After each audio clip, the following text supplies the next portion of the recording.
កាលពីមុនខ្ញុំធ្លាប់ជាមនុស្សម្នាក់ដែលចូលចិត្តកន្លែងអ៊ូអរទទួលបានភាពរីករាយនឹងធម៌ពលពីសម្លេងកងរំពងប៉ុន្តែប្រហែលឆ្នាំក្រោយនេះខ្ញុំប្លែកណាស់ខ្ញុំបានបដូរផ្លាស់មកជាមនុស្សថ្មីម្នាក់ដែលចូលចិត្ត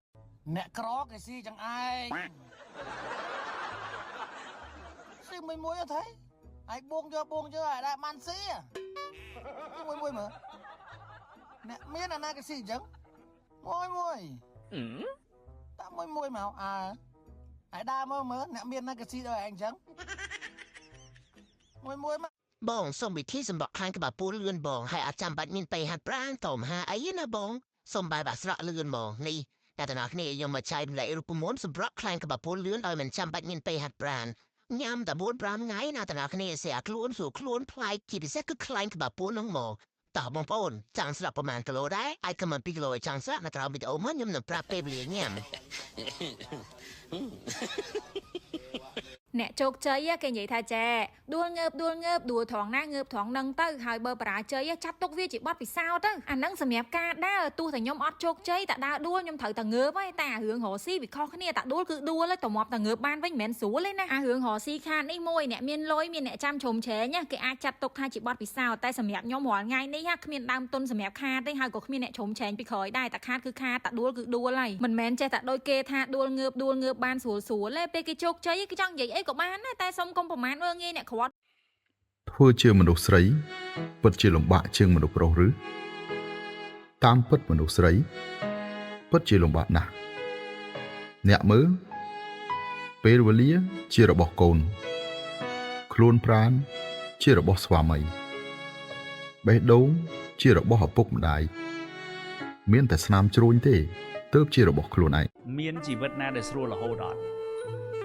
មានអ្នកណានិយាយថាអូជីវិតខ្ញុំស្រួលរហូតស្រួលរាល់ថ្ងៃស្រួលរាល់ម៉ោងមានអត់វាអត់ទេ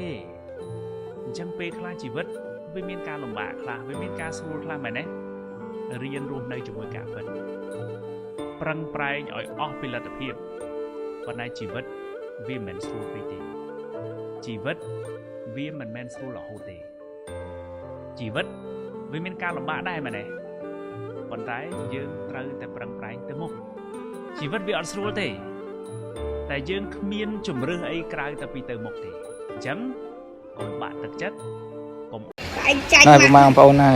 តែការយ៉ាន់មកទឹកទាំងសបកទាំងអីបងប្អូន